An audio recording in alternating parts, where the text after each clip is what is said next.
right, everyone. Thank you so much for tuning in to the Candy Cowgirl podcast today. I am so excited for this episode. We are going to be talking all things horses and liberty training, and even more specifically, behavior and problem horses and all that fun stuff. And this is a topic that is really close to my heart with my experience with my current horse and some of the behavior problems and such that he came to me with.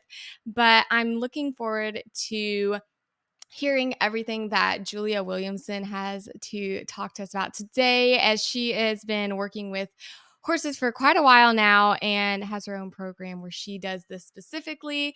So I'm just super excited for you to be on the podcast today, Julia. Thank you so much. Thanks so much for Um, having me. yeah, absolutely. If you could go ahead and just share a little bit about yourself and your program, and then we'll jump into some of the fun questions. Sure. So my entire program doesn't really have a main focus that I focus on. Yeah, I'm not like exactly known to. She just does like cold starting, or she only does problem horses. I kind of do everything. awesome. But I'm mostly known for more the problem side of horses when they have some behavior issues going on. Yeah. My entire program is more. It's already kind of a word that can be, I don't know, off-standish for people when you hear it, but it's more holistic because I try to imply everything in my training, from behavior to horse keeping to nutrition to how do the teeth look, how do the feet look, what's the saddle Yeah. fit. Like, I try to consider everything so we can figure out the best solution for each horse. Yeah, that's awesome. And that's so true. Like, how many times is there an underlying issue that might be causing things that we don't even, we're not looking at it from that way. So that's amazing that you look at all of that. It all goes together. Awesome. So could you share a little bit about how you got started doing the horses and general training, if you grew up around horses, all that? Yeah, so I did kind of grow up with horses. We didn't own horses necessarily, but my parents put me in like this little horse girl club thingy when I think I was barely 4, and Oh my they did it God. with the intention of, I grew up in a tiny village, so for them it was like you have to learn to take responsibility for, Right. there's chores to do, and you have to take care of other living beings, and show up for someone. So that was their main intention, but Mhm. little did they know that I, in no time, got super infected with the horse virus, and there was like no stopping from there. From there Yes. on. That's so So it fun. was just, yeah, it started out with just, I don't know, once a week lessons on like a Okay. regular schooling pony that it was nothing fancy. It was just, Yeah. you had to show up in time. They were a little old school, so you had to show up in time, clean stall, sweep the barn aisle and stuff like Yeah. that. Then go catch your horse, groom, saddle. Like you had to do everything yourself Yeah. so that Yeah. like, I mean, riding is fun, but 90% of the time owning a horse is also, Oh, yeah. chores and everything else.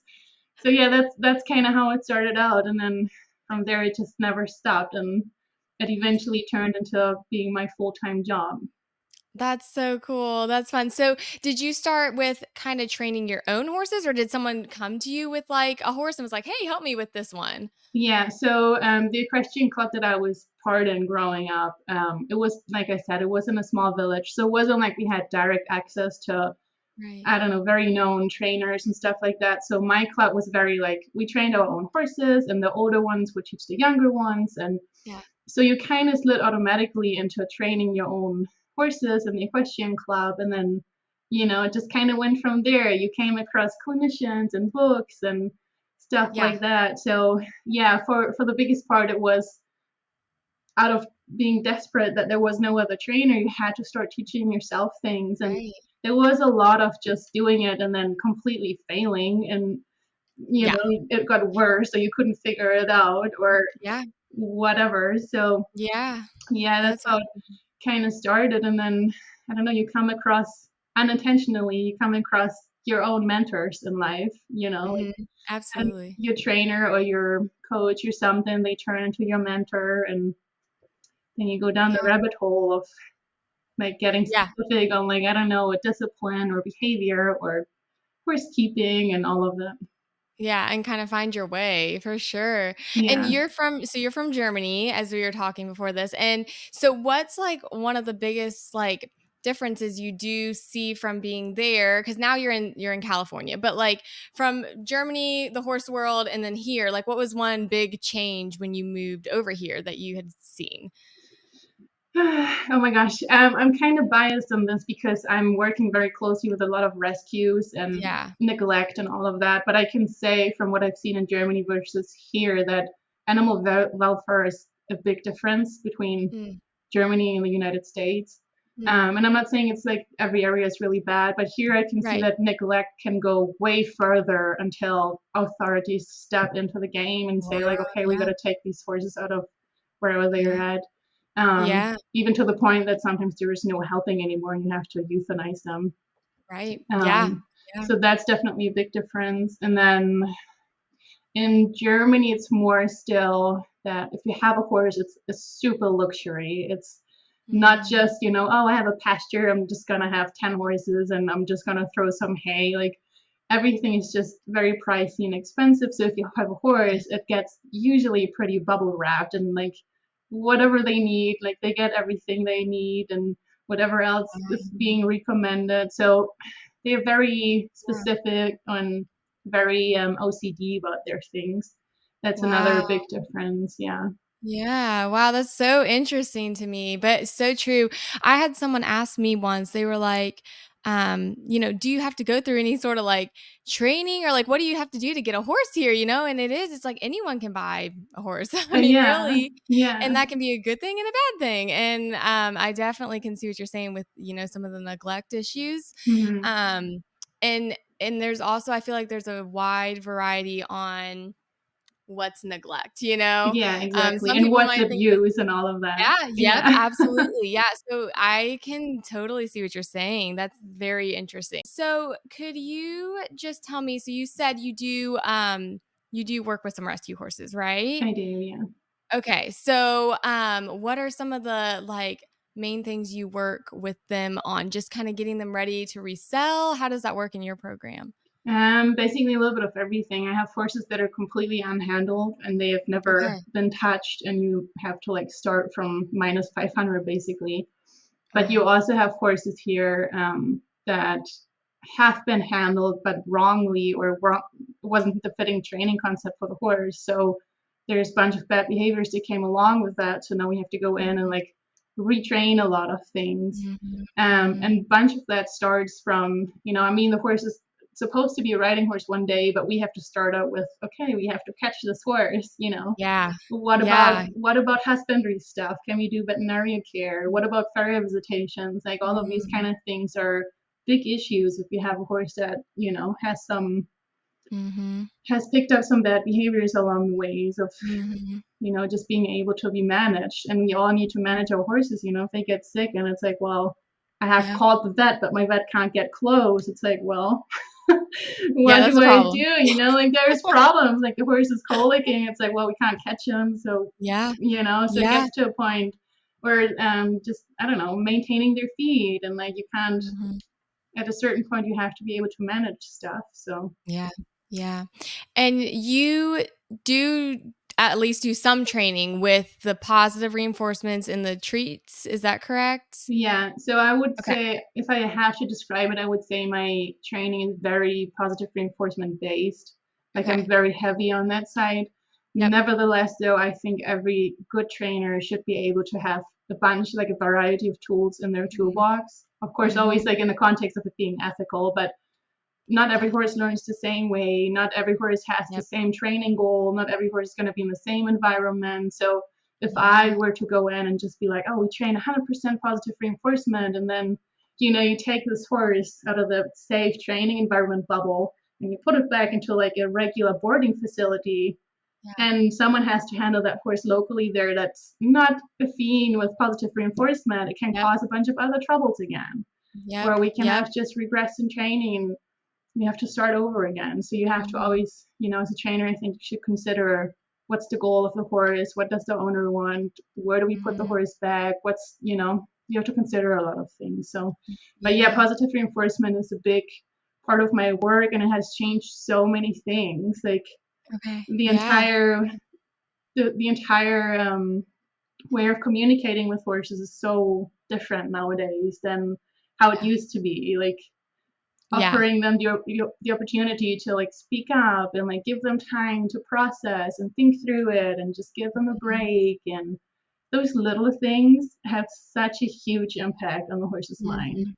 Mhm. Yeah, absolutely. I love that. That's so true, and it gives them the, ability, I feel like, to you hear about shut down horses and stuff like that, so, when you do it in a way that gives them time, like you're saying, like, that's amazing, like, yeah, giving them time to think after you ask them something, or maybe ask after they, get the reward. Okay, let that soak in, you know what I mean? Like, all of Yeah, that allows them to understand, like, wow, like what I did was correct, what I did was worth, like, it's going to be rewarded, and they're not feeling like you're just always constantly sitting there maybe yelling at them or telling them what to do. There's You're letting that horse be that horse still, yeah, which is amazing. I love that. That was something I definitely found to be so helpful with my horse. And do you do the clicker training with the positive, with the treats and all that? Is that what you do yes. as well? Okay. Yeah, yeah. I use Okay. a Yeah. marker, which I use a tongue cluck as a marker Yeah. signal because I'm very clumsy and I get frustrated when there's things like dangling on Right. my When you're wrist holding like the and little, it's like yeah. almost done. I need a treat. Oh no, now I need this. It's like I'm so bad at Yeah. managing. Yes. Yes, So absolutely. yeah, but that's the power, and it's not, people. I mean, all these, I don't know, these myths about training, but the power is not necessarily in just the food. It's actually the marker signal that you can like Yeah. you can drop a pin and be like, that's what I'm looking for, instead Mhm. of, I don't know, disengaging hinds for like 5 minutes until you're both Mhm. dizzy and then you release pressure and the horse Yeah. is like, well, what did I do right and when? Right. You know? Right. Right. Yep. So Yep. Yeah, yeah. and that's, yeah, like, absolutely, when you're using the clicker training, I found they really are looking for that noise, that click, Yeah. that's their reward more than even the treat at times, and obviously the treat's important because that's the follow-up, but I think a lot of times one of the negative things, and you can kinda speak in on this too, but one of the negative things that people tend to shy away or put a wall up for this kind of training is they think, well, muggy horses, Yeah. they're like, well, if you use treats, you're going to get a muggy horse. My horse had the reverse, as he was more muggy before I started doing the positive reinforcement. Once he started learning that the click got him the reward, he knew it's coming. Like, Yeah. it's not that I'm trying to always get a treat or get a reward or the food, but it was he's trying to get the trick. So have you seen that, as or trying to get the click from that? But Yeah. have you seen that as well? Just using Yeah. the noise and such? Yeah. Yeah, the funny thing, yeah, exactly, is that you teach them actually table manners through Yes, teaching them that's so good. positive Yeah. reinforcement. Like now they learn, oh, food is not just always randomly available, and like mugging Yeah. my pockets or like trying to nuzzle through my jacket. There's nothing gonna come from this. Like now they learn there's like a reinforcement schedule and there's like a Yeah. reliable pattern to this when they receive food. And I mean, every horse is different, but they learn to manage their food anxiety if they have a tendency to Mhm. get really, some horses Mhm. get really like tense and like over Yep. aroused and stimulated from working with food. But Yeah. that's all things that are manageable. Like if you're new to positive reinforcement training, you can adjust your reinforcement. You might want to lower your value of the reinforcer like very low, or you have to Mhm. be quicker when you're working to like not let Mhm. frustration come up. And Mhm. so That's there's so good. there's so many things that we can just adjust a little bit to not have that Yeah. happen. Yeah. So since we're kind of on this topic, I do have a question for you then. So with a horse that cuz I found this a little bit with mine and I've seen it a little bit with others, but for a horse that's maybe you know, getting a little bit where they how do I want to word this? Like, they are always like, they're constantly like, okay, what's next? What's coming next? What's coming next? Yeah, And not necessarily with food, but maybe with the training. Like, okay, well, maybe they get a little bit nervous when they're in that like waiting. What is something you would kind of do to maybe calm that anxiety of like, we don't always have to be working. We can stand still, we can chill for a minute. Do you just do a lot of standing still and chilling? Like, how would you kind of train a horse that maybe does get a little more worked up or anxious, even in a good way. Like they're wanting to please, they're wanting to do something for you. Yeah, but they naturally have like this anticipating energy on them. Yes. Yeah. Yeah, Anticipation. Yeah. yeah. I try to always if you go by the book, it would be called a default behavior. I Okay. try to teach them a behavior that's basically countering what's just, Mm, rocketing into the mm, sky. So, but every horse is different. Some horses are good with, like I said, like standing still, just mm. instead of, I don't know what we were just doing, target training or something, we are touching an Yeah. object and then they keep touching it and you're like, oh no, that's not, stop Yes. touching it Right. now. Yeah. Yeah. Yeah. Yeah. Yeah. So I would teach them like an alternative. Like, I don't know, we would have a mat, for example, if you know mat training, where Yeah. they just Yes. have like a Yeah. mat on the ground and they have to put both front feet on it. So that would be standing still. That would be an alternative. But if you have a horse that generally is kind of wants to move a lot, I would just take him for a walk. Like I would Mm, just walk with you can do it at liberty too, but mm, it would be just like this being aware of each other and just walking with each other. So for one, mm, you get them moving and you get a little bit of that energy off them and you mm. just kind of get away from whatever else you were doing. They still have time to digest what we were just doing and like Yeah. I try to do something counter to what I was doing in the first place to take their mind off that. Yeah, that's awesome. That is really good. That's great because that does kind of go with what we were saying. Like they, so like the walking, that's a great example because you are not necessarily like that might be hard for that horse to stand still if their mind's racing all the time. Yeah. If they're just a higher energy horse. That walking is like you said, they're still processing, but you're also letting them kind of have their cool down. If you're making them stand there and they're just getting more anxious, that's not really helping too much. Yeah, and they just build up, and every horse is a little different. Some horses are Yes. like, "Oh gosh, yeah, I just want to stand here," but Yeah. other horses you can just feel them like Yeah. it's Yeah. it's hard for them to stand still. So Yes. Yeah. That's so good. That's awesome. That's very good. Um, so how did you get like how did you first kind of learn how to do the Liberty stuff? Was that something you learned back in Germany or did you move here and start learning the Liberty training? no, I actually started out with it in Germany, and it Okay. started actually too with positive reinforcement. That's how I first got to know clicker training, Okay. just for like tricks, like fun, Okay. silly stuff. Like Yeah. I didn't know the power behind it that you can actually change the like real bad behavior or dangerous behavior and stuff like that. And back Absolutely. then it was just like, I don't know, the magnetic hand where you stand behind your horse, you hold your hand up and the horse kind of backs towards you and Yeah. those kind of things. Or like Yeah. parking towards the mounting block or I don't know, kneeling or saying yeah, like yes and no and Yeah. fun things. That's how it Yeah. started out. And I never like that was just one thing for me. It was like, oh, trick training, you could do that with clicker training and that was kind of where I knew clicker training from. Yep. And Yep. then Absolutely. later on, I was like, oh my gosh, there is so much more that you can address with it. And slowly I built up my own liberty. Like I would look at how would other liberty trainer train the horses via negative reinforcement, pressure and release. And I was like, how can we put the positive reinforcement aspect on it? Like how Mhm. can we break this behavior down and then reinforce it in a positive way instead of I don't know, forcing a joint up where you just have them run in a circle until, Mhm. the horse gives the release and you step backwards. And Yeah. if they leave you, you chase them. And like, how can we avoid all that unnecessary stress that we put on them?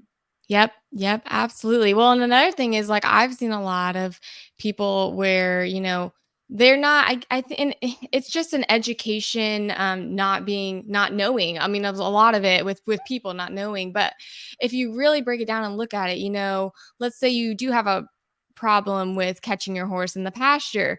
Well, if every time you catch it, it knows it's going to do something it's not really wanting to do or it's going to get punished in some way even if you're not looking at it in that way, or it always is going to get on the trailer, which is scary, or Mhm. whatever that it may be. I mean, you can't really blame because like would Yeah, you want, if we look at it in our own way, if we look at it like ourselves, would we want to do that? And it's funny because I've talked to other Liberty people and they'll be able to call their horse out of the pasture, do things like that, and they're like, that's not the norm typically. yeah, um but when you have that communication, your horse is looking at you as a positive thing and not a scary thing. Yeah. And I think it goes with what you were saying about, whether it's running your horse in circles so they give up or whatever. The positive isn't just tricks and stuff. I mean, it can be, and that's fun and all that, but like you can also do it. I know you do a little bit with the trailer training and such, right? Yeah. And do you use positive reinforcement like with teaching them the load and all that? Yeah. Yeah. So what are That's one some of the big ones that I Okay, use it yeah. for. So like could you share a little bit about that? Like how you've seen that work with trailer loading and things like that, more practical everyday things for some people. Yeah. Yeah, no, trailer training is actually a big one that I imply it with Okay. because especially you can break it down to like what segment you can use it for instead of, I don't know, there's so many weird trailer training approaches from I make know. him work outside and let him rest inside and I Yeah. don't know, whatever else, like a butt robe and whatever else you want to apply. But Yeah. if you use clicker training, for one, you can imply their creative thinking a lot. So they Mhm. can figure out the solution to what you're asking them to do, which, it's in every other thing that we train with positive reinforcement as well. Mhm. But with the trailer training, you can actually see them, oh, okay, I put 2 feet on the ramp or I step onto the trailer. And like you can really see them work it out instead of Mhm. having, if the horse might have this energy of like, but if I'm in the trailer, the door is gonna be shut. I'm gonna be this trapped being in here, like I don't know what you do. Every time I'm in here, there's just anxiety, so it's a no-go thing. Mhm. Now they learn this is actually it's like a game almost. It's like Mhm. this fun thing of figuring out how to do this and that there's not anxiety and that we don't pull on the horse and that we don't shoe them in and Mhm. just taking the anxiety out of the game makes just such a Mhm. big difference. Yeah, absolutely. And another thing, and maybe you can share a little bit on this, but horses are flight animals. And I think a lot of people forget that. So could you kind of share how um how their brains work, maybe a little bit on that aspect of things and how we can better help them, because I hear a lot of times I'll hear like, well, they just, they're a big animal. So like they need to like man up or, oh, you can, hit them pretty hard, put a lot of pressure and they're not going to feel it. Well, they still do feel it. So Yeah. can you share kind of how their brains maybe work in the aspect of like the flight and the fear and how we can help that by using kind of more of the training you're talking about here?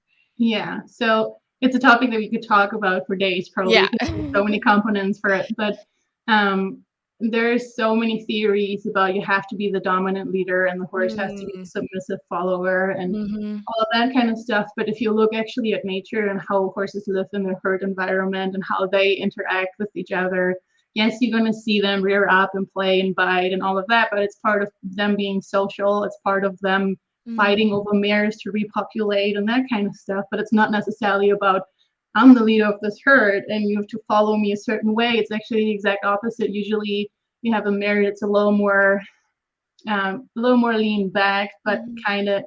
kind of assertive about the ways that she goes. But nevertheless, they follow her because of her experience and her being a reliable partner, and not because she's making like she's this feared mare or the Mhm. stallion that's guiding the herd is this feared stallion, and everyone is just ducking down. So Mhm. horses by nature are very peaceful animals. They are just very peaceful. They want peace in their life, and they also the Mhm. way like they have to save their energy. You don't just see them fuss and fight 24/7 because Mhm. in the wild it would be pretty stupid if they lose their entire energy and just playing, fighting, and then it's like, Yeah. oh, there's a mountain lion. Well, we can't run, so Yeah, yeah, we yeah, need yeah. dinner now, So Yes, right. actually, they're very not lazy because that would be very labeling, but they're good at saving their energy and being peaceful with each other and manage things with just looks and like with just their energy and like Mhm. their own presence for each other. It's not about pushing someone into obedience. Mm. Um, and then from a training perspective, yes, horses don't give each other treats in nature. Horses don't, there's no clicker training and stuff like that. Right. So at the end of the day, positive reinforcement, just like negative reinforcement, is just our poor attempt as human to Mhm. communicate with a horse or an animal that doesn't speak our language. So It's just one channel of us trying to communicate, but it works very well because we imply so many things that are natural for the horse. Mhm. They have to eat 17, 18 hours a day. So Mhm. food for them is a very big motivator. And we can't put in there, oh, it's a treat, like they're not humans that just deserve the lollipop or some Yeah. candy, or, that's Yeah. not how we can look at it. For them, it's very natural. So it's not like this big candy for them. Yeah. Um, where was I going with this? Oh, and then the other thing is that horses don't, like, their brain isn't developed to the point that they can be sneaky, Mhm. because that's a typical thing. And people are like, oh, he's just playing you, like he's playing tricks on you, like he knows better than that, or he's just making a fool out of you, like that kind of thing. Yeah. When you see a horse acting up, and that's, their brain isn't developed to the point that they can be calculating about things. Right. They're always present about what's going on, and they always do whatever is the best for them, for Mm. their own reasoning of like what's best to protect myself, or what's going to avoid more stress, or what's going to help me to just stay safe. Mhm. um, and that all leads back to, when we train and we want to actually consider the horse, we have to be aware that our horse's fear threshold is way different than our own Mm. fear threshold. Mhm. So I always tell people to pick up behavior books and get an idea of Mhm. body language, and get really good at reading the horse from the nose to the tail, and that there's more than just pinning ears and Yep. kicking and biting and that kind of stuff. So when horses are in flight and fight, they cannot take in any information. Mm. There's no way of them processing anything, because their nature, or Mother Nature, is literally telling them, you have to get out of this Yeah. situation because it's life threatening. And that's all their, like everything in their body is laid out for it. It's like their Mhm. heart and the lungs and everything is working to just keep them safe. Like there's Mhm. nothing, no 2% left to think of like, oh, what is he trying to teach me? Like Yeah. there's no way to get into their mind. And that's one big thing that changed my life, of understanding the horse and how they learn. Mhm. Because me growing up, I grew up very like this old school English military type of training. So it was very like, you have to make him do, he's just acting up, and it was just very forceful all over. And once I understood that that's not how horses think, or how they could play us, or that's just not a Mhm. possibility, and once I understood considering the Mm. horse's fear threshold, it made so much more sense. And all of a sudden, I could see all this training progress. What usually would take me, by pushing them through fear and stuff, it would take me a year to establish something. Mm. Now it took me 2 sessions, Mhm. maybe. And Yeah. all of a sudden, it's like, well, where does that come from? It's like Yeah. it Yeah. just changes the entire game. Yeah. So it's important to learn the window of where can your horse learn. Every horse is different too. Mhm. It's not like, okay, that's the point where they hit freeze, and then they fidget, and then they fight, and Yeah. worst case faint. Yeah. you Yeah. know that's not, every horse is different. Some horses takes forever to get them aroused. Other Yeah. horses are like, they have like this much patience, and it's like you lose them immediately. Mm. um so yeah, you have to learn to read their fear threshold, and like the sweet spot is right underneath the fear threshold. Yes. So you want your horse's mind aroused and engaged, but not to the point of worked up and Mhm. fearful, and Yes. that they cannot think anymore. Yes. And once you figure out that kind of sweet spot from your own horse, you will know during training, oh, he's kind of getting pooped, or Mhm. he can't focus anymore, or today he's just not feeling it, or Mhm. he's kind of getting too engaged in this, so we got to slow it down again. And Yeah. Yeah, that's amazing. that's a big changer to, if you want to train something. Yeah, no, that's so good. There's so many things in that that you taught that you covered, which is amazing. And I think that is something you had said about, learning that it is more than just maybe pinned ears. There's is body language. Would you say that the Liberty training is I mean, I think you kinda touched on this, but, like, that is very much how they communicate because we're talking to them in more of their language when you're teaching, like I've seen a lot of Mustangs. While Mustangs do really great with liberty, but Hmm. one thought I've had, and maybe you would agree or disagree, but they use a lot of body language when they're in herds and such. So do you feel like that? I mean, the liberty is kind of speaking their language in that sense, you know? Yeah. And so another thing you had talked about was them being, we think in our human minds, we think, yeah, they're being sneaky or trying to get away with something. Hmm. And they don't think like that, you know? And I mean, we're all like, I'm guilty of, you know, you'll say things like that, and then maybe you'll think later, like, no, that was not, that was just my human brain thinking that way. Um, but it's so true because when we can flip that switch and not think that way, we can have so much more compassion at where they're coming from. Yeah. And it's incredible how when you do that, it really does open a whole new world of training for them. It's so crazy. But also one thing you touched on was kind of like how much quicker you can get things done, maybe doing it in their language, you know, instead of maybe thinking, okay, I'm going to use this negative reinforcement. I'm going to force them into this. And again, like I still use some negative reinforcement now with Gunner. Now that we can understand each other, and he's, you know, we've done a lot of positive, but and I think you do some negative as well. But it is crazy how much quicker you can kind of get to their level. You might, you know, be like, okay, this trailer loading and this negative reinforcement way is taking a lot longer, or they're in their flight now. So are they really retaining it? Are they really, you know, Yeah. are they going to come out of the pasture in an hour to do it again? Probably not, because they're not wanting to Yeah. be, you know, run around. But when you do it in a positive way where they're getting something out of it and you're having that compassion for that animal, I feel like there is a lot quicker of a process there.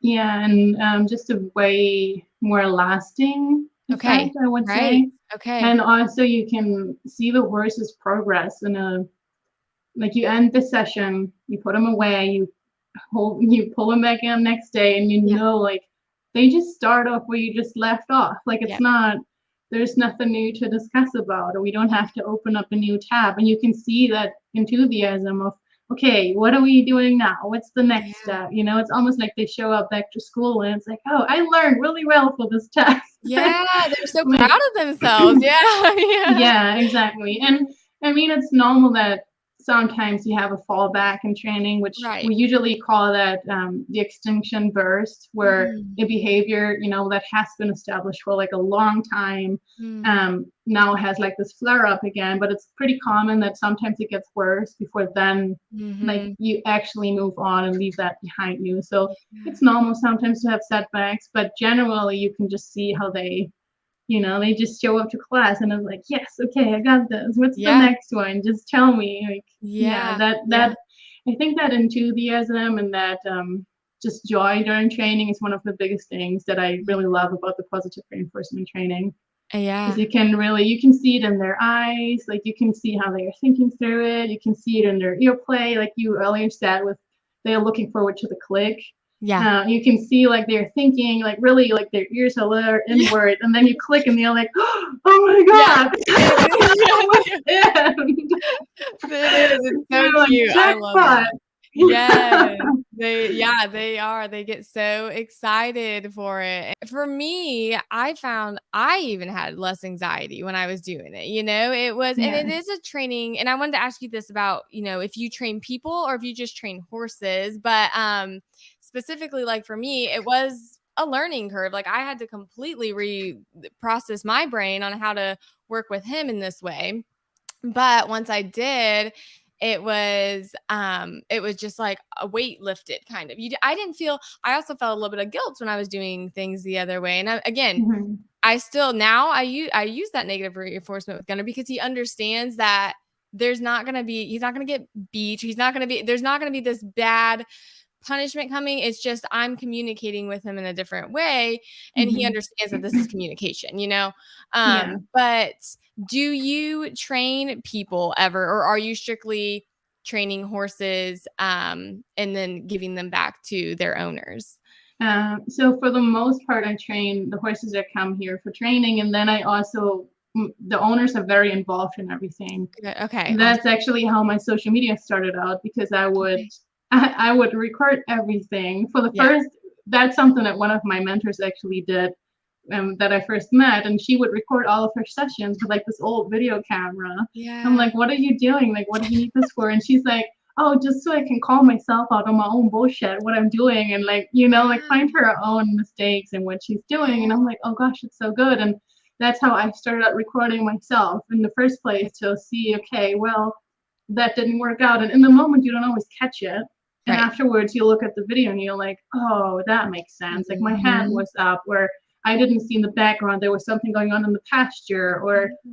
who knows what, Yeah. So it's really helpful as learning material. And then I started implementing that actually to give my clients an update, like, hey, this is what we've been doing. And I figured out that's actually a problem. So we're going to deep dive into that a little more and just, to stay in touch with people. And that's how my social media kind of took off actually from Yeah. that, from just sharing stuff of like progress. And I don't like withholding information about how a horse is doing. I Right. don't like of like, oh yeah, he's doing good, like don't worry, like you can come out and visit Mhm. in like 2 weeks. Or Mhm. no, like if I feel like something is like a serious issue and you need to be aware of that, because Mhm. it might be something that you're always going to deal with, but you need to be able to understand how to manage it and like how do Mhm. you approach this, because I don't want my horses going back that I had in training and then they have this big, relapse in training, and they Mhm. have to start over, and or I might even put the owner into like a unsafe spot there. So Yeah. Absolutely. yeah, Yeah. I Yeah. want them all to learn from it. But yeah, that's Mhm. how it started out, that I would just involve the owners a lot, and that's also my clientele. Like if you're a client that's like, here's my horse, I want to pick it up in a year and just make him work and stuff like that, it's like you're not my client. Mhm. I Yep. cannot. Yep. Yeah. That's, you have to find a different trainer. It's not going to Yep. be me. Yep. So yeah, they're very involved in the process. I Good. do give haul and lessons here. I don't really Okay. travel a whole lot just because, if you have a main training business and Right. you have a lot of horses, there is not much time where you can just hop in the truck and Right. go and give lessons during the day. Right. I do every now and then I do online consultations depending on the Mm. cases, where Okay. I usually get videos sent in and or Yeah. pictures or just situations explained, and then we kind of deep dive into, okay, how can you approach this? Where might this come from? Like basically stepping stones. Like that's what we see. That's what you can do now. That's what your future is gonna look Mm. like, and Mm. kind of set up a training plan.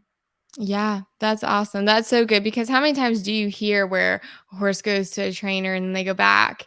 And if the owners don't, know how either the trainer was working with that horse or just what some of the new ways of doing it, new buttons, it is kind of Yeah, almost not right for the horse, because they're expecting that everyone, they generalize that in a different way. They don't think that, oh, well, this person doesn't know and this person does, so. yeah, And I mean, I guess maybe to some aspect, because I will say, Gunner definitely knows I can communicate on with him on a different level, but yeah, if you're sending the horse back with someone, that's awesome that you really work with your clients on that, because it's yeah. more much more fair to the horse. Yeah, that's actually the important point of training, the moment Right. when you hand them back, because, they Yeah. came here in the first place because something didn't work out at home, send Yeah. them back, and it's like, well, figure it out. But, Yes, and exactly. everyone has a different feel. Like sometimes I Yeah. get horses here where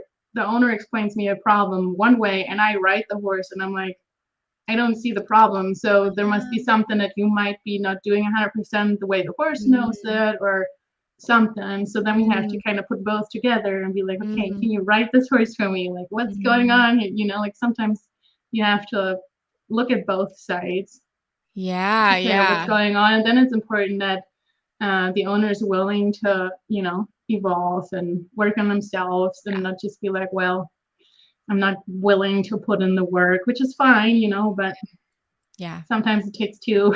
Yeah. You You might need a not get little the more results effort. you want if you don't. Yeah. Yeah, it Yes. takes a little more effort of both of them to get it Yes. done. Yeah, that is good because it can be almost a humbling experience when you're working with them because a lot of the times it's stuff we need to change, or whether Mhm. it's communication or like you said, even maybe something we're not doing right when we're riding, or, it takes a lot of our own training, I guess, Yeah. and to help that horse better understand. And they're so smart.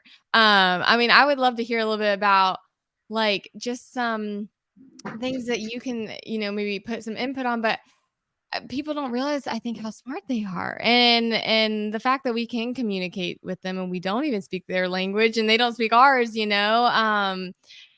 I don't know. I've found that they know more, I think, than we give them credit for. Yeah. Yeah, yeah. You also don't, in most occasions, you don't really challenge them to the point to show Mm, that how smart they are, mm, because for the most part, like the leisure rider has a horse that I don't know, they take him up, go on a trail ride, and put him away. Like there's mm, no like deep diving into that mhm, micro communication and everything in mhm. between the lines.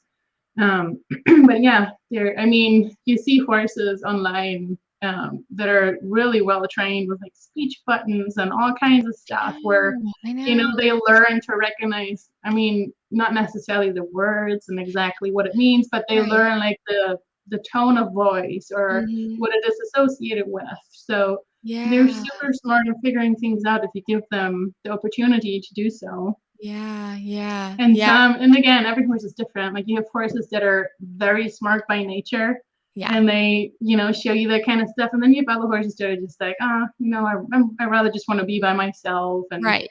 I don't really feel like talking all day. Right. Just that kind. Yeah, yeah. It's like you have different levels of. That's so Some are super outgoing, like Trigger, for example. He's one of my main Liberty horses.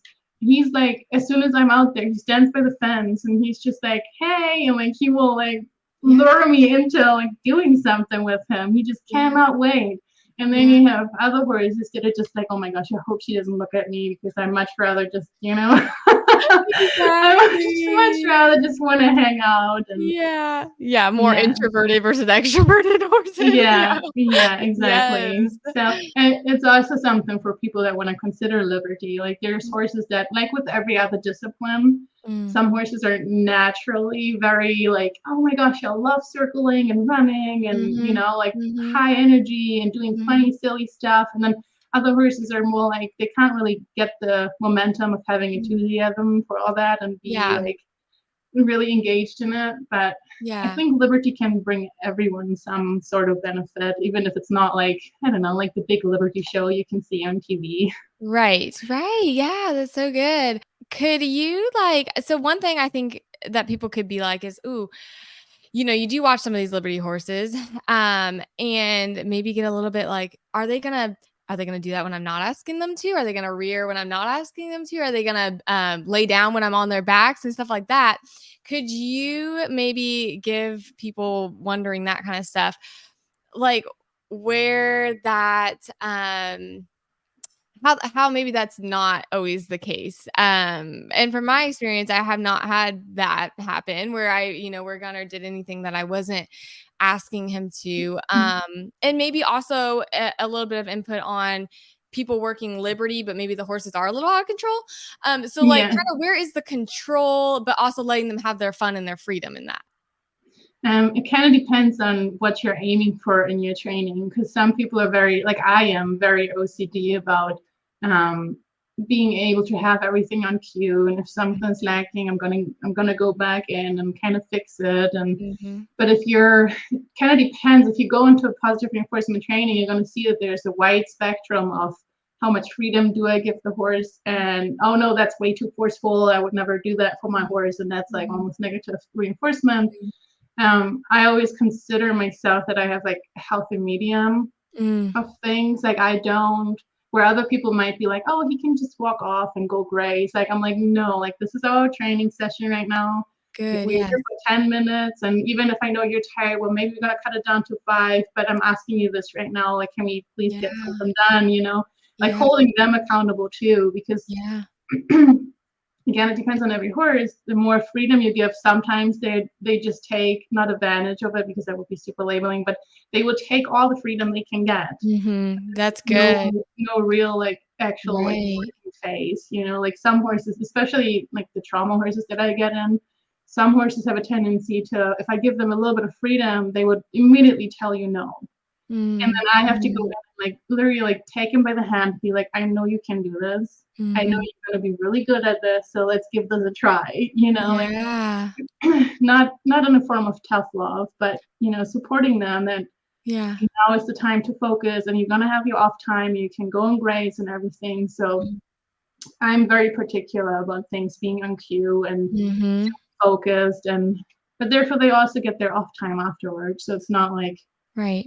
they just have to work all the time. So you have Yeah. to find your own balance. And I mean, it's everyone is different. If you think Mhm, the horse needs freedom all the time and they have freedom of choice every time you work with them, it's fine if that works for you. mhm, It's something that for me, especially the way I work with my clients, like I said earlier, you're mhm. gonna go back to a barn.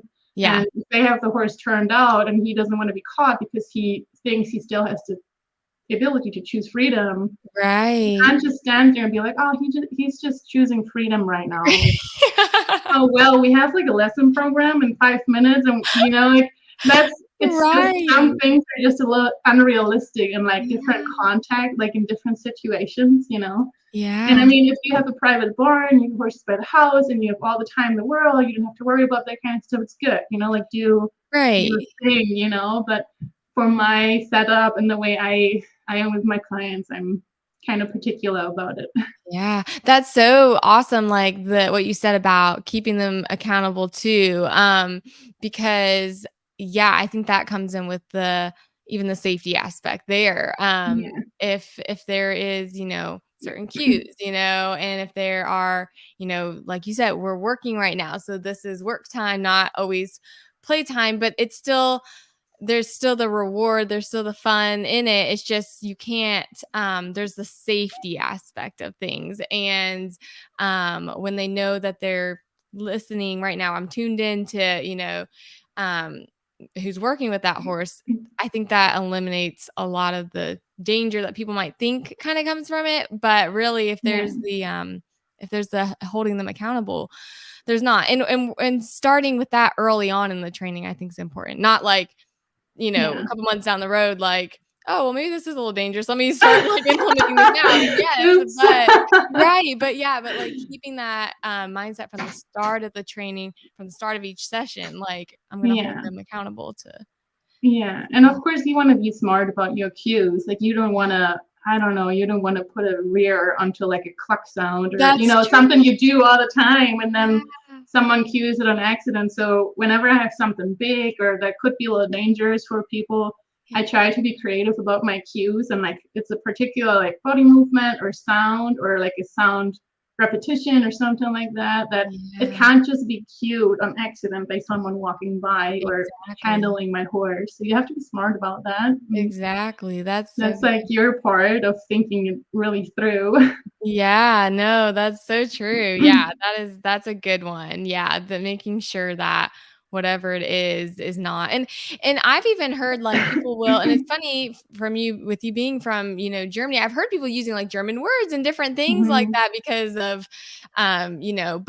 but again, for the everyday person, there probably are certain tricks and things that they really need to learn, like, is this something I really want to teach my horse? Am I Yeah. really going to be always aware that my horse has this button, and I Mhm. don't wanna push that or don't wanna trigger that. But and also, and maybe you've seen this a little bit, but, like, I'm the only one that works with my horse. So he does seem to, really pick up on, well, she'd be the only one asking me this, you know? Yeah. So if you have a horse that you're gonna have for the remainder of its life, that's great, but if you're planning on selling it or moving it, that's probably something to Yeah. consider as well.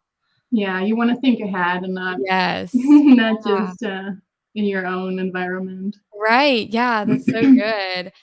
Okay, so for the last little bit here, I just wanted to see if you could, I love transformation stories. That's just like my favorite thing, especially with horses. And I was just wondering if you could share one, two, three, as many as you'd like, but just kind of a some good transformation stories you've seen with horses that you've worked with, and these can be client horses or rescues or whatever, but just some really cool ones where you've been like, wow, that was a really Yeah. exciting, horse I got to work with. Yeah. There's a couple, of course. Yeah. Yeah. I think one in regards of shutdown and aggression would Mm, be Trigger. okay. So he, not to like talk down on any training methods, but he used to be actually a Mexican dancing horse. Mm. I don't know if you're aware of that, of Not how much, a they little teach the bit, but horses. And yeah. so they're pretty cruel about teaching them horses to dance. So Mm, it's kind of, it looks to uneducated people as if they're doing a piaffe, but it's not a piaffe. Like it's not trained through collection and like the right, highest collection you can get with forward movement, and the highest point right. is croup, and not croup as the wither and the pole, and it has nothing to do with it. So what they just do, they just kind of tie in between pillars, and then they whip their horses' legs Mm, and put chains around them and all mm, kinds of stuff, just to literally make them pull up mm, their legs on like one spot. yeah. And Trigger had like, he has scar tissue on all of his pasterns. He has this Mm, thick scar tissue from whenever the skin broke during the training, and so I bought him originally as a project horse to resell him eventually. mm, And I got him from a family who got him just to be a trail horse for their son. And he mm, was like, so often, he was supposed to be very safe and very calm. And the first time they went on a trail ride, just the truck drove by calmly, like not even fast. And mhm, that was too much for Trigger. And here he reared up and mm, like started his dancing thing. mhm, And yeah. the son like took it, like he fell off. Oh. And that was it with riding for him, because from that point on he was super scared of that horse, and Mhm, he was just like this pasture ornament in the backyard. And mhm, they had him listed actually on Craigslist, I believe.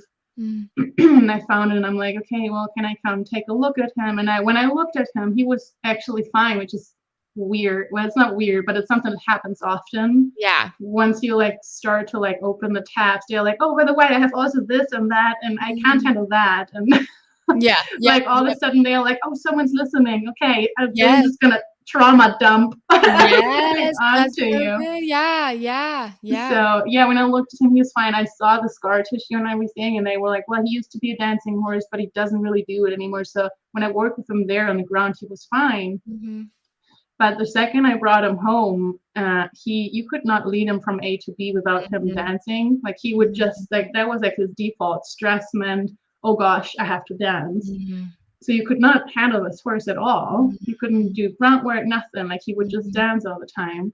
Um, and then I started actually liberty with him. I was mhm. just like, I'm just gonna take everything off, and you can just be.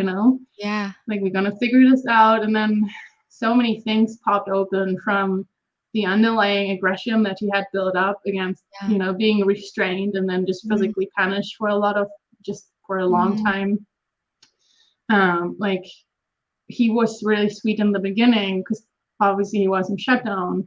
And as soon as I let him be, there was moments where he started attacking me. He was lunging mm, towards at me with his bare mhm, teeth, and mm. trying to strike out and that kind of stuff, which Yeah. you have to learn that it's not against you. It's just No, all that's piled up, and yeah, that's so good. and it makes you feel like crap because you're like, Mhm, what did I do?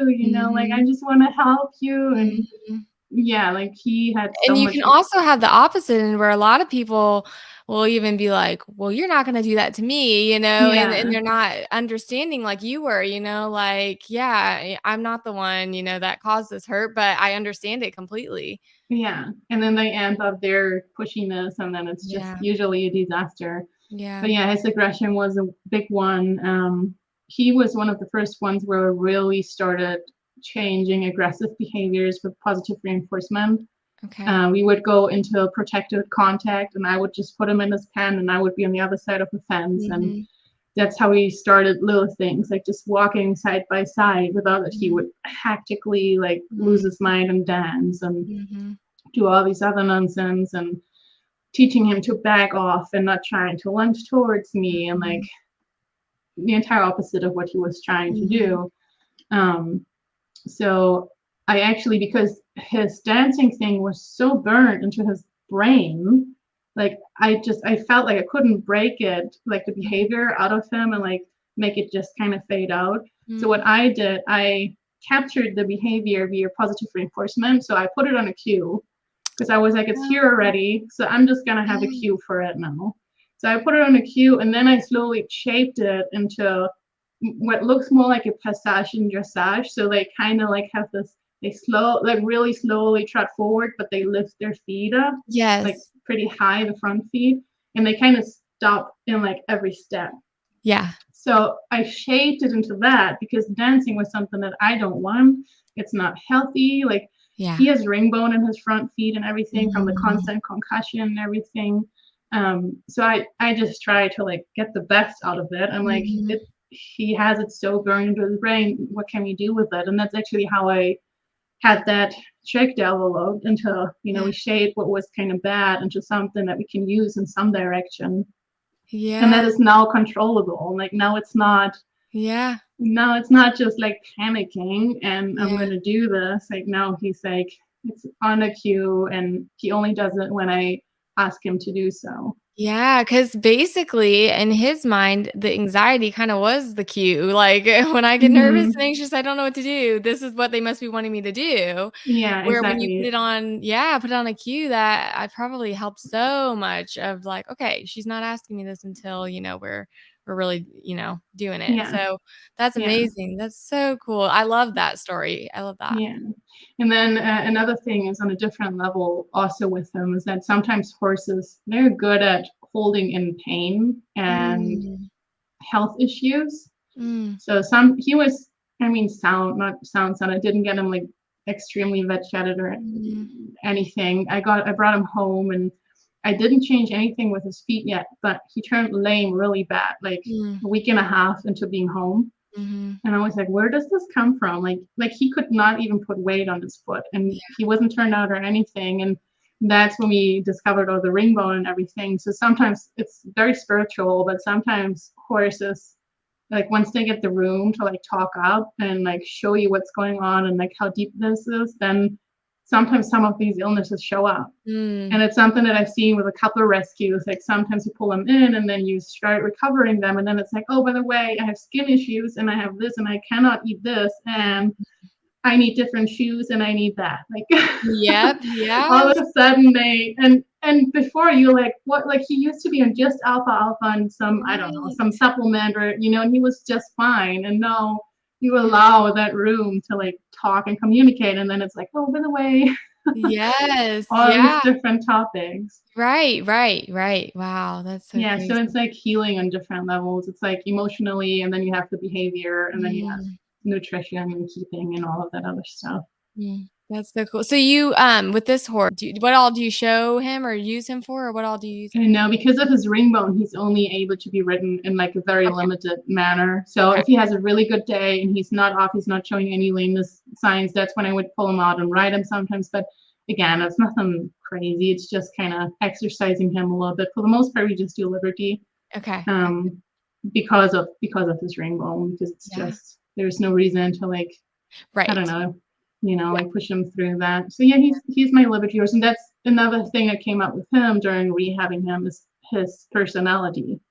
Because Mm, in the beginning he was just this really quiet horse, then he went through this really bad aggression, yeah. and then he turned into this most silliest horse that I have ever met. Like he has the Wow. biggest personality ever. It's Yep. like all these phases to like, oh, by the way, I'm this class This clown, is who I and really am, yeah. Oh, it's crazy, and it's so good to hear and see stories like that because how many horses are considered throwaways mhm, or, I had people when I, had my horse or was gifted my horse, a lot of people were like, "I wouldn't have taken him," just with some of the yeah, issues he had, some of the behavior issues he had, and, there's still things that thankfully where I have him now, there's still things we have to do just to kind of keep him from maybe having some of that past trauma come up, and stuff like that. But with the right knowledge, the right person to find those things and then also communicate with him in a different way, he's a totally different horse as well. Like, I've seen Yeah. his personality come out, and it's like, oh my gosh, like, he just all he wants to do is please when it really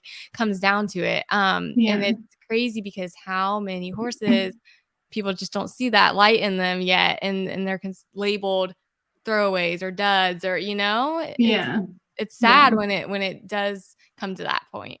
hmm Yeah, Um, there's just a lot of layers you have to pull back. And then again, it's like, are you up for that? Where it's mhm. okay if you're like, if you rather want to buy a horse that's not like that. But Yeah, in yeah, most cases, it's like there's so much more under yeah, those layers once you start yeah. digging into that. Yeah, that's awesome. That's so cool. Are there any other horse stories that you can think you'd like to share? Um, Mm, yeah, there's one of the horses that changed my main approach to training and considering tack more instead of just behavior. okay, yeah. Uh, he was a while back. It was like one of my very first client horses that I had, and he was this gypsy vanner. Oh, Um, beautiful. Yeah. yeah, and I actually he came from like a divorce situation. I guess they Mhm, got divorced. They used to breed gypsies, and they had these two stallions left. So mhm, I pulled the stallion, got him gelded and everything, and then mhm, I started him understand like every other horse and everything was fine. And we got to the point that we had our very first rides, and I think the first like three rides were perfect. mhm, And the fourth ride, he started bucking like a bronc. Like I mounted him and we walked like two or three steps, and then his head disappeared between his front feet. And in mhm, Germany, you don't really have round pens. I was just in an indoor arena, and he straight on aimed for the next corner and just bucked, and I flew into the corner. And I, Oh my gosh. so that was the first time that fucking happened. And I was like, hey, whatever, just go back to groundwork and, just kind of let it be for the day. And then next time I rode him, he did that again. And I'm like, this is so weird. Where does this come from? And it got to the point that he put me in the hospital a couple of times, to Wow. the point where where you raise your arms, can you breathe, is there pain in your chest, and the last time I had actually like really severe pain in my chest, and I was Mhm. really scared. And I was like, I don't know what's going on, I need help with this horse, even though I was training Right, but yeah. I mean, that's me great as that a you are trainer. still aware of that because you don't want someone that's like, "Oh, I know it all," you know? So, Yeah. yes. Yeah. Yeah, so even I was training, and I mean, if you start as a trainer, you kind of there's your cocky Mhm, moments where you're like, oh, they can't just buck me off, and I got mhm. this, and Right, yeah, yeah, yeah, and I was like, I got everything right, and like I yeah, have the right saddle, and like I don't know what's going on, like yeah. he's just being a brat or Right, you something, start yeah, you start thinking that way, it's like yes. something's wrong, like maybe he's just neurological, or it Mm, must be mhm, something. mhm, And then I found out about a body worker, an osteopath she was somewhat local but kind of far. mhm, So I had a little bit of trouble to get her out to evaluate my horse. mhm. And in the beginning, I was kind of like, body worker, horses don't need body work, and Yeah, osteopathy. And like back then, it was kind of like, that's kind of nonsense. You just need a good okay. diet, and they need turnout and a farrier. And that's kind of, why would you need that fancy stuff? Yeah, yeah, But I was kind of desperate, and I was freaking scared at that point. yeah, Like I didn't want to mount this horse anymore because I was really, for the first time in my life, scared to mount a horse. yeah, yeah. So eventually she came out and she evaluated everything. She looked at the horse, and then she's like, well, can you bring me your saddle? And Mhm. I was like, why my saddle? Like, what's going on with my saddle? Yeah, And then she like puts it on, because it was an English saddle. So she like puts it on her feet, and she looks down on it, like just on the lower base of the saddle, and she puts it on the horse, and she's like, well, your saddle is too narrow.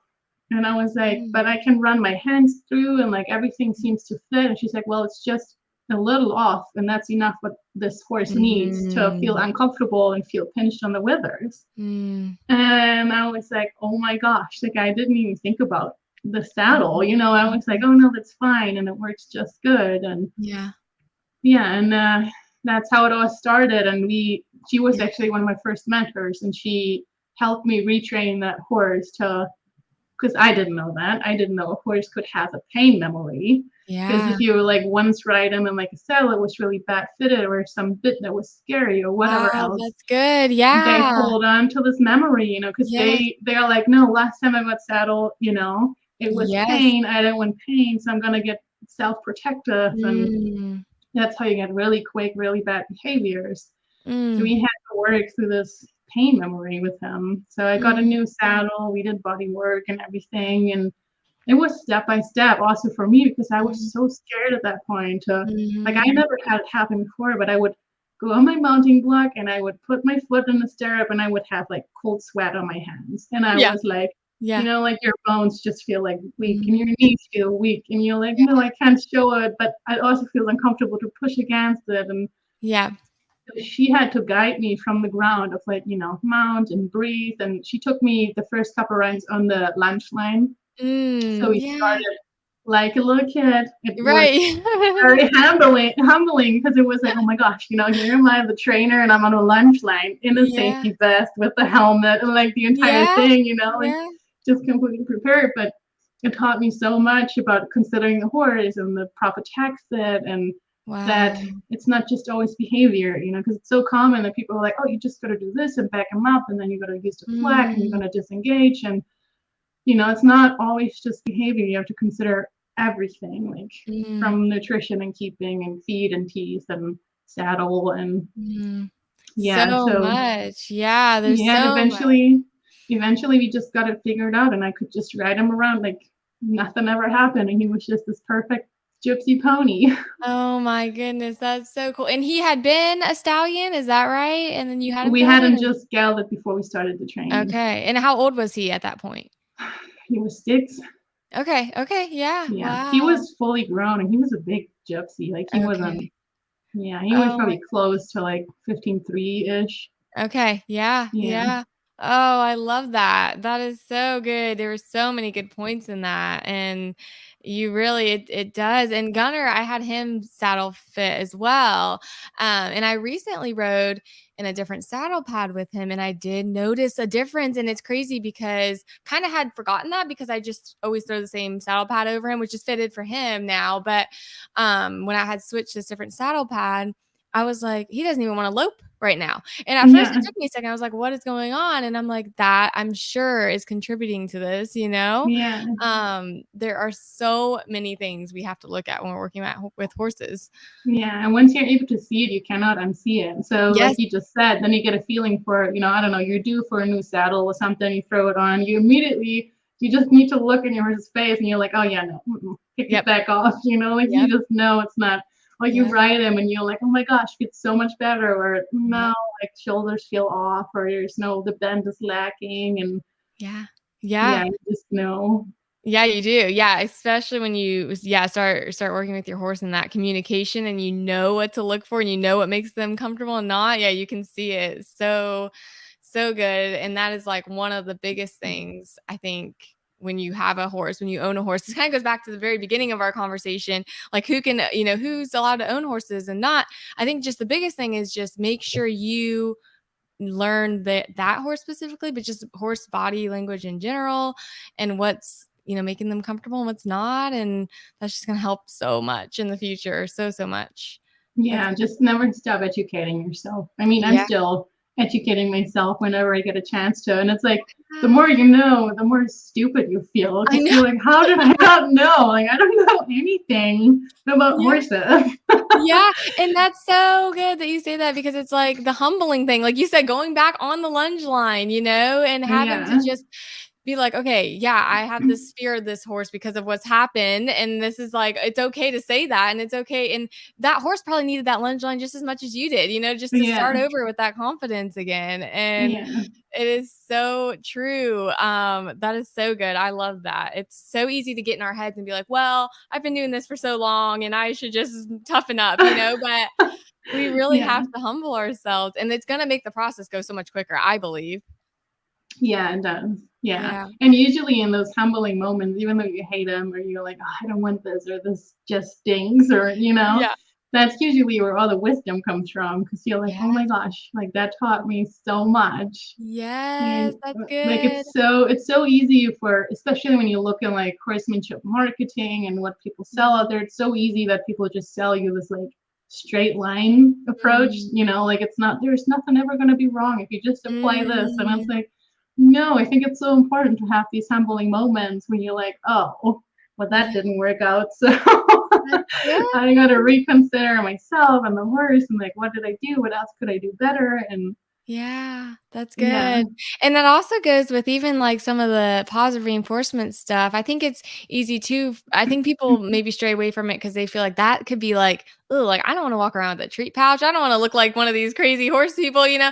yeah, But, if there is sometimes I don't show Gunner as much now, but when I first, had him, we did do some ranch shows, and using the clicker training there helped him come into, okay, we're in training mode, we're in, it was a safety blanket that he knew we were going to communicate clearly.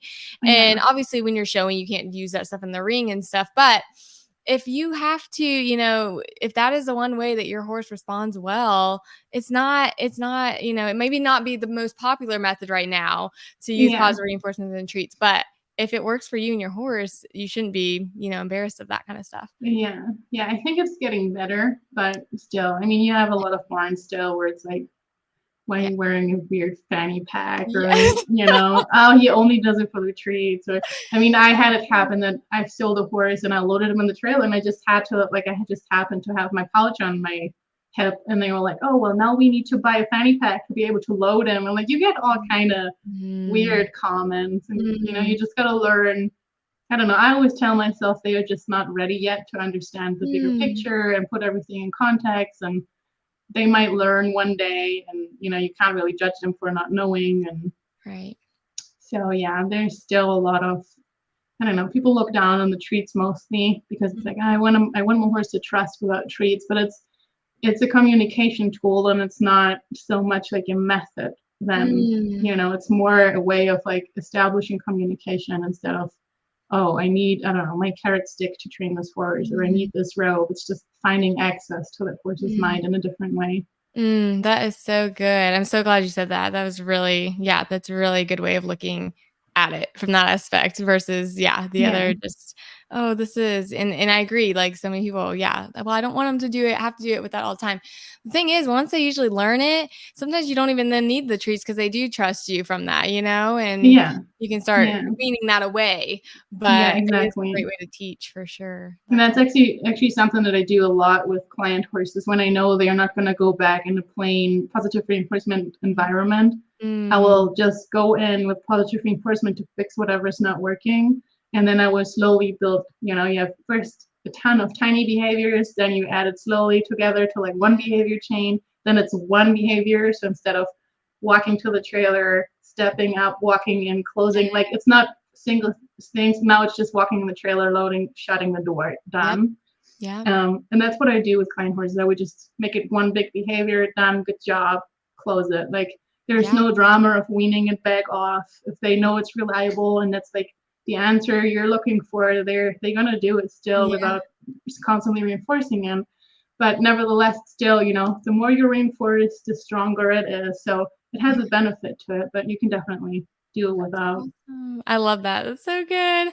Well, I feel like I could probably talk to you forever on this topic, but, could you while we start to wrap up here, could you just share a little bit about where people can find you, your social media, your Instagram's really taken off, which is amazing, and I know you were telling me you've gotten, some clients and stuff from that as well, but I think people just love really watching. I know you do a lot of reels and such, but really just love watching that communication with your horses and stuff. So could you share just a little bit about that?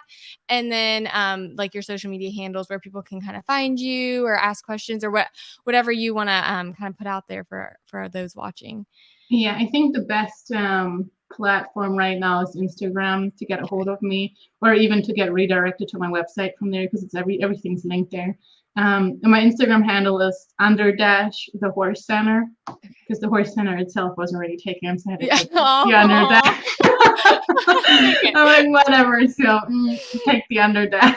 Yeah, that's But yeah, funny. you should find me that way. And then, like I said, I have everything in my bio if you want to maintain to the website and directly contact me with that. It's better if you're inquiring for training, it's always better to go to my website and just fill out the contact form because Instagram is just usually swamped with messages and I don't always get to all the message requests when someone inquires for training. So Right. Yeah. Yeah. It's the best way. Awesome. Perfect. Yes, and I will link that on here. Is there anything else you would like to just either a word of confidence or maybe people not sure if they want to get into Liberty or not, or have a problem horse or any word of advice you just would like to give anyone watching before we get off here? Mm, that behavior is never random. It Mm, doesn't just like things don't just happen mm, out of the blue. Like there's always something in the horse's mind or in the horse's world that's happening or has happened before. mm, I think that's a big one that helps people to get away from just being judgy, mm. being That's in a judgmental state of mind. Yeah, absolutely. That's where it all kind of comes from, isn't it? It's just like if you Yeah, can get over that and just realize, have that compassion. And I think in your bio or somewhere on your one of your sites or something, I did read like, it is the compassionate, caring for them, understanding where they're coming from. That's where yeah, it all starts from. yeah. So I love that. Yeah, That's and it so doesn't mean, I mean, I still say labeling things to my horses when I right. just talk to them or when I explain something. But in the back of my mind, I know, okay, it's just me using human words. It's Mhm. not what actually is happening. It's not how the horse can think. So, Yeah, that's yeah, so just be good. aware of that. That's awesome. Oh, I love it. Yay. Well, thank you so much for hopping on here. And I'm just super grateful for this, that we got to talk about this. Is like I said, this is definitely a topic I'm very passionate about. And I just hope that other people can watch it and really, start to, if they're having issues with their horse or they're getting started, just learn something from this because there's different ways. A lot of people are told there's one way to fix something, but there's so many ways. And you touched Yeah. on it so great that there's just each horse is different as well.